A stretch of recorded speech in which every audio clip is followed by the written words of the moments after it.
What's going on YouTube? Welcome back to another Fantasy Football Scout video with me, Lee, and this is Sam from FPL Family. Now Sam, game week 11 was a big one. It was a big one. All the premiums, well pretty much all of the premiums returning, and you can even chuck Son and Vardy and a few others into that bracket as well. It was a big game week for some, but how did we get on with our points predictions for game week 11?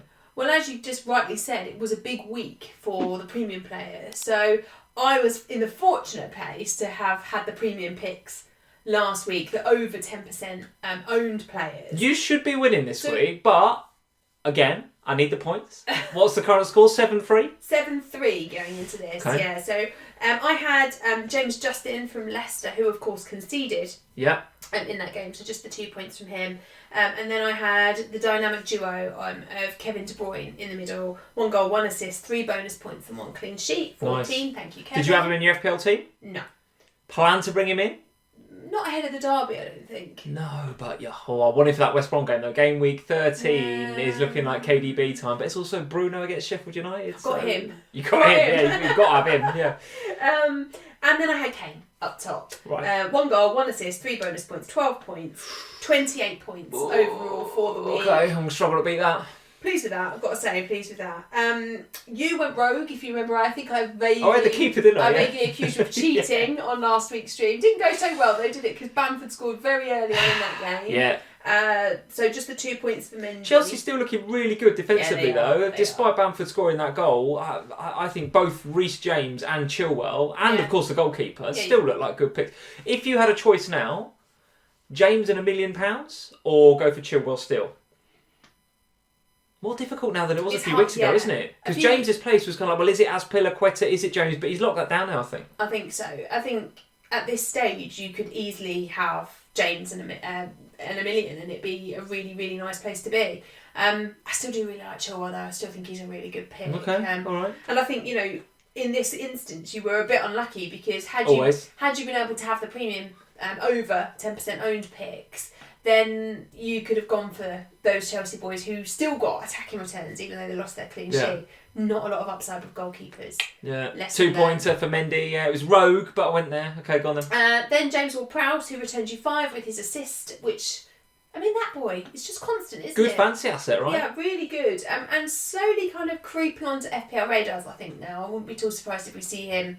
Never mind creeping on. He's in the top 5 midfielders for just forget your XGs and all this. Just pure FPL points, top 5. But still quite overlooked in terms of percentage owned. So, and I think maybe now with the return of Danny Ings to the Southampton team in game week 11, we might start to see people think, oh, okay, I'm maybe going to invest that way.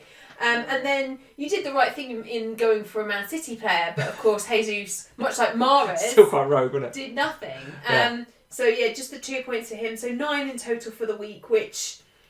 An easy win for the over 10%ers, wasn't it? An easy win for the premiums. But it should have been really, with how easily they returned in that game week. It was definitely the week for premium over the highly owned players to return. It certainly was. Well, as usual, guys, we're going to look at a defender, a midfielder and a forward. Both of us are going to do that. This week, I have got the over 10% owned, so I should be winning this week. Let's see how we go. Sam, you've got the differential picks, the under 10%ers. So again, this week should be my point, but we've seen it go wrong with my picks in these videos before. So that makes it, 8-3 now to you? Oh, yikes, I really need a point. So I am going to go with some fairly, I think, safe picks this week, starting with Kyle Walker-Peters. Now, a bit jammy, to say the least, to get his assist in the previous game week. Was that foul outside the box? I don't know, but he's in my fancy team, so I take it. So you didn't care? I don't care. Yeah. I thought VAR had peaked, but overturning a correct refereeing decision is peak VAR. But never mind. Kyle Walker-Peters owners obviously happy with that assist. And he's coming up against Sheffield United, who they've scored 5 goals all season. They've got to go to Southampton, who, let's face it, have looked defensively pretty resolute throughout the season. You've got McCarthy and Kyle Walker-Peters. Played both this week. I assume you're going to play them both and double up against Sheffield United in this home game. What else is there to say? 12.9% owned Kyle Walker-Peters, so still not in kind of like mega owned territory, still reasonably differential. Yeah. And as we've seen, despite the jamminess last game week, he's been, actually getting what I would call proper FPL points in the weeks previous to that. Assist? whatever. So fantasy assist. But nevertheless, it's still points. So there are points at both ends of the pitch, is what I'm saying with Kyle Walker. Yes, there are, definitely. I mean, I have owned him since game week 1. I can't see myself ever really selling him. I toyed with the idea a few weeks ago. But I love owning the double up at the back at Southampton. The two of them are such great value. The bonus points are there for him as well, because he often he does so many blocks, clearances, interceptions, all of that good stuff, which obviously adds up to bonus points alongside the crosses and the getting forward that he does. So from an FPL point of view, I think Kyle Walker-Peters is just a fantastic FPL asset. And you're right, I mean, Sheffield United haven't exactly been setting the world on fire with the amount of goals they've scored so far this season. They look better against Leicester. I know McBurney got the goal and they did look better, but I think Leicester didn't look great in that game, to be honest with you. As in the previous week, it didn't look that great against Fulham either. So maybe that was more of a Leicester thing. But Sheffield United, only 5 goals all season. So Kyle Walker-Peters, 4.6 still. So he's still proper cheap. It could be, I'm hoping, a double points haul. So there's my first safe pick against Sheffield United at home, Kyle Walker-Peters. You've gone for Reguilon, and actually I was surprised when I saw only 5.6% ownership. Spurs not conceding goals right now. Yeah. 3 back-to-back clean sheets against... no, you're right, yes, 4. And 3 of those were, City, Chelsea and Arsenal. Yeah. So listen, Mourinho, we know, on his day, can absolutely turn it on. We saw it game weeks 1 to 5 when Son and Kane were banging them in for fun, the Southampton game, etc. But... also, equally, Mourinho and Spurs can tighten it up and play that low block and play on the counter with Son and Kane in particular, if they want to. So Reguilon going away to Palace, which is a ground that I think Spurs have got a reasonable record at. Again, same as Kyle Walker-Peters, attacking potential as well as a sort of clean sheet as well. For me, you can really see the impact of Ledley King on the Spurs defence. He's been back in the Spurs dugout for a couple of months now, and we have massively tightened up defensively. Now, obviously, Mourinho is particularly good at that, but I think having Ledley King, who was the best defender I think Spurs have ever had, if only he hadn't have had a dodgy knee. That might be benefiting you now, though, right? Because he's presumably spent a lot of time in and around Spurs watching games from the bench. Tactically, he actually might be a real asset for you now. Well, they came out, I think he was talking to Eric Dyer. They were talking, not Ledley wasn't, but the guys at Spurs were, the press team, and he was talking about how important Ledley's been and how much of a understanding of the game and how clearly he can deliver the message, because that used to be him. He used to play in that position. And I think since Reguilon's arrived at Spurs, he's started all but one of the games that he's been available for us in the Premier League. Not only is the clean sheet there pretty much every week at the moment, because Spurs, they're inviting people to make crosses. We're top for crosses conceded, but they just deal with them, and that dealing with them is great, because it means that if we don't go on a haul up the other end of the pitch, if it's just a 1-0, I would expect there to be bonus points for the defenders, the way that they're dealing with these crosses that are coming in. So why Reguilon then? Because there are other options in that position, and Spurs have got a European game this week as well, so is there a potential for rotation there? Not with him, I don't think. I think of all of them, he's one of the more safe at the moment. He really does. I suspect we'll see Ben Davies in the Europa League on Thursday evening, and I suspect he'll play midweek. When I had a look at the stats, Crystal Palace also concede a lot from the right, so they have their top third for chances conceded from the right-hand side of the pitch. Obviously, take note, Son owners. Yeah, as our left back, that will be beneficial to Reguilon. He should be getting into some good positions, putting a lot of crosses in, and that should be then beneficial in terms of, like you said with Kyle Walker, some attacking returns as well as potential for that clean sheet. Very good. All right. Well, 5.7 million, so not cheap. But worth every penny. Is he worth the extra of Eric Dyer? I'm not sure. 5.6% owned though. So for a Sam versus Lee points prediction pick, I like him. I think you picked a good one there. Let's go for another safe as houses pick. You say that, Lee from FPL Family. You say that, Lee from FPL Family. However, when I was preparing for this video, Salah hadn't played nearly a full game in the Champions League dead rubber against Midtjylland. So why, Klopp? Why? Why has he done that? I genuinely don't know. When I saw the team sheet and I saw Salah and Fabinho in there, by the way, as well, who is our best centre, yes, and Yossa, of course, best centre half we've got, and he's played him, and I know he came off early-ish, but I think at half time. But Salah played. Well, the game is still going on as we record, but last I looked, it was like 83 minutes and he's still on. So I'm guessing, and we'd used 4 subs, I'm guessing he's going to get the whole game, if not all the game. Well, so, even if he didn't come off in the 89th minute, I mean, who cares about saving the legs? Well, this is it. And this now is a concern for me, having picked him in Sam versus Lee points prediction, because I'm like, yeah, Fulham, and I had all these stats prepared. Right, here we go. I'll find you my stats. Fulham at home, second worst for goals conceded. Only West Brom have conceded more. Yeah. I've got another nice stat here about big chances conceded. Again, only West Brom worse in home games with 19, by the way. But Fulham, 14 big chances conceded at home in the Premier League. I'm like, that is Mo territory. Get your armband on Mo Salah. But listen, the problem with that Fulham game is actually not the Fulham game. It's the Spurs game after. Liverpool versus Spurs at Anfield only 3 days later. And with all of these comments from Klopp about, am I going to rest him? And, it's all this sort of stuff. Now, Salah has been, he got a positive COVID test a couple of weeks ago. So maybe there's a school of thought that says he, inverted commas, needed the Midtjylland game to keep that momentum coming back from that mini break that he had because of COVID-19. I don't know, but given the amount of noise that Klopp is making in the press, I was really surprised to see Salah play the majority of that Midtjylland game. But surely he starts, Sam. Give me some confidence that I'm going to get this point this week. Fulham away, Mo Salah is the obvious captain choice. Oh, 100%. But is he now a rotation risk because of that game? I don't know. Who knows what's going on in Klopp's head? I mean, I wonder if Klopp's woken up and is feeling a bit like Pep at the moment. When I saw that you picked Salah, I was like, oh, wow. I mean, that's... obvious. It's the obvious pick, and it isn't obvious Lee scores the point for the week. Mane, incidentally, didn't play in the Midtjylland game. Again, I've stopped watching it to record this on about 85 minutes, but even if he comes on for a couple of minutes or whatever. Who cares, yeah. But Mane rested for the majority of that game. So... it's hard, isn't it? It's now difficult. In Liverpool in previous seasons, you never really had to worry about rotation. You never really had to worry about Salah, Firmino or Mane because there was never really anyone else to play in that position. No. Now that they've got Jota, who is playing really well, suddenly you've got this moment of going... he's a credible alternative. Could he? Yes. Could he just leave Salah on the bench? Why has Salah played? I mean, I'm going to captain him in my own personal FPL team this week, but now there's this shred of doubt in the back of my mind that says... why risk it? Put it on someone you know is going to play. I had it so locked in on Mo. My whole transfer strategy for the last 2 weeks was around, Mo Salah for captain against Fulham, and Klopp has thrown a real curveball there, I have to tell you. Would you buy him this week?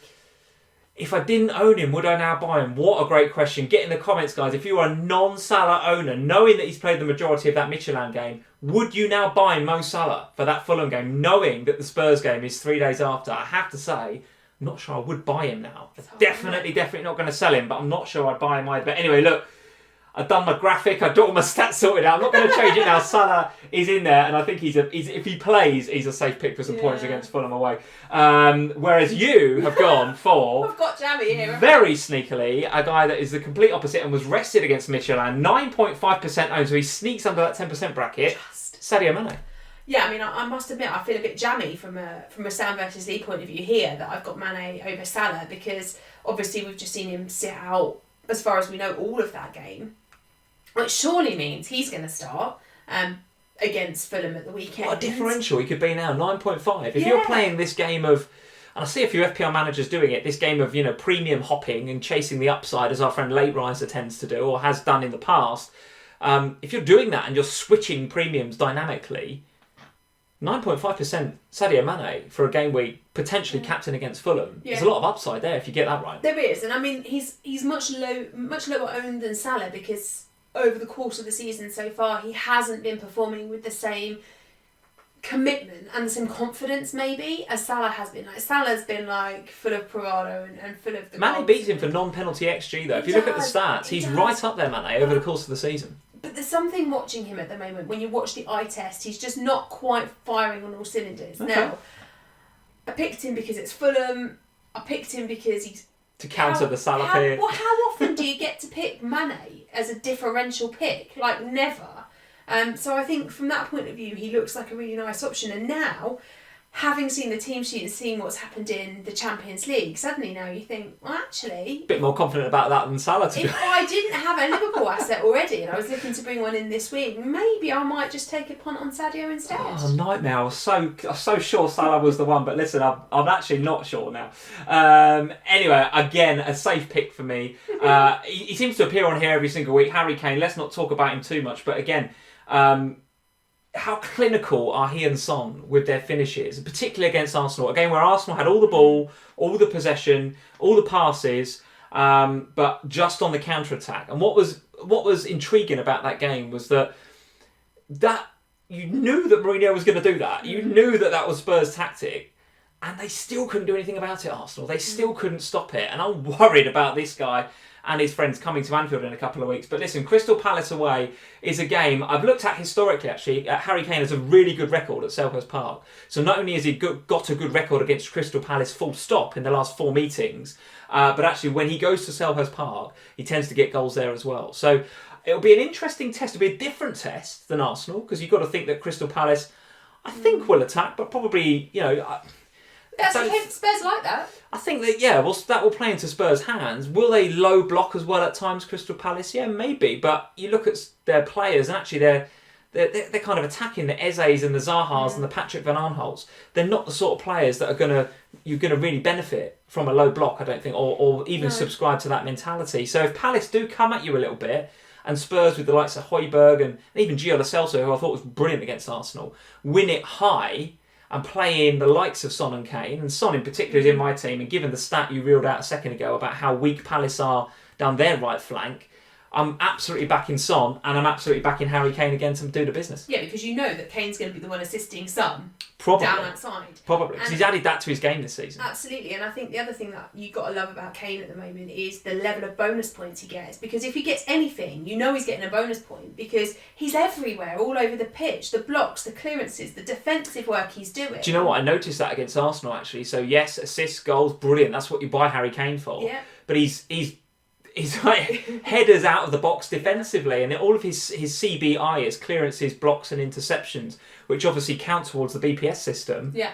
Just giving him the bonus as well. Absolutely, because in many games, you'd expect Son to beat him on bonus points, because obviously every goal is worth more to Son than it is to Harry Kane. But the level of clearances, blocks and stuff that he's doing, the defensive hard work that he's doing this season, means it's pretty much him every single week. Yeah. So he's a really nice asset. Loved his finish against Arsenal, didn't you? You ain't saving that, Leno. Bang! In off the bar. Loved it. Nothing not to love about Harry Kane. Absolutely loved it. 40% owned now, Harry Kane. He really is well owned. It's a very hard sell if you are up chasing, isn't it? That is it. I agree with you. Yeah, especially going into Palace and then Liverpool. If you're jumping around, you might not want him for that. But listen, it's hard to get rid. It's hard to get rid. If you've got value tied up, that is the difficulty with premium chasing, upside chasing. But listen, here's a guy who's back on our radars after yet another, I'm afraid, injury for Danny Ings. I say that. In recent times, he's been far less injury prone, hasn't he? But let's hope that he can stick around after this one. Down to only 6% ownership now. 8.3 million, so he's not exactly cheap. No. But certainly differential. And I think, I watched the game on Monday evening. He came on at half-time and made a difference. Yeah, it was got the penalties in his locker, of course. Of course, and he's their talisman. Missed 3 games through injury, which actually for him is quite a quick return. If he's injured, he's normally out for longer. So just the 3 games. Penalty, as you say, on his return. He's now got 6 returns in the 8 Premier League fixtures that he's played so far this season. Coming up, as you were saying, against Kyle Walker-Peters, against a Sheffield United team who, well, they're not very good going forward, but they're equally not very good going in terms of their defence at the moment. They ain't very good. They like to concede. Since they've lost Dean Henderson, the back is very, very wobbly, I think, to say the least. And Danny Ings is the sort of player that can definitely get around them. Now, I was kind of hoping, I went looking for a stat on penalties. I was thinking, they must have conceded a load of penalties. They actually haven't, Sheffield United. Oh, right, okay. Haven't. They've only conceded 1. So maybe this is the week that they concede a second one, because obviously he has penalties in his locker. I just think Danny Ings is just top quality, isn't he? He's great. I think I think fixtures wise, it does feel like a good time to get on somebody like Ings as well. You've got this Sheffield United game clearly, which you picked for. Arsenal away next. Now, sorry Gooners, but the way you guys are playing, that's a game where you'd fancy Southampton to go get some points from the Emirates for sure. Manchester City at home, difficult game, but then Fulham and West Ham after that. Yeah. So over the next 5, some really nice looking fixtures. If you have a look at the fixture ticker on the Fantasy Football Scout website, if you're a member, you can obviously sort by difficulty on the FDR, the fixture difficulty rating. And you can sort by difficulty depending on attacking or defensive kind of statistics or thinking. Yeah. And if you have a look and you sort by defensive difficulty, or attacking potential, I should say, attacking potential, Danny Ings and Southampton are right up there. Yeah, and I think, for me right now, if you're looking for a change of striker, maybe you're thinking, that Liverpool game maybe is the time I want to get off Kane, or maybe you're thinking I've got an injury problem, I've got Jimenez, whatever, or I just don't really like the way Vardy's playing right now. He looks like a really, really nice differential option. Maybe you've got a little bit of money in the bank and you're thinking, maybe I'm mad enough for Calvert-Lewin and his Everton team that are making less opportunities. Dan Ings looks like a really nice differential pick who could really help with mini crisis. Right, well, look, 6.0% owned, 6.0%, and you know what you're going to get with Danny Ings. You know you're going to get points. There we go, guys. That is it for another week on Sam versus Lee. Leave us your comments in the comments section below. Are you hashtag Team Lee, hashtag Team Sam? I say it every week. I need the points, guys, to get in there. I need the hashtag Team Lee love. Leave us a like before you go. If you're new to the Fantasy Football Scout channel, hit that subscribe button. Also hit the little notification bell so every time there's a new video you get notified of it. If you want to become a Fantasy Football Scout member and start to have a look at some of the stats that we were talking about, you want to start filtering the fixture difficulty rating on the homepage by attacking potential or by defensive potential, become a member. All the links are in the description below and you can sign up. And there's a free trial. You can try it out and then decide at the end of that 7 days whether you want to continue it or not. Alright guys, that's it. Good luck in Game Week 12. We'll see you again same time next week for a look ahead to Game Week 13. Cheers.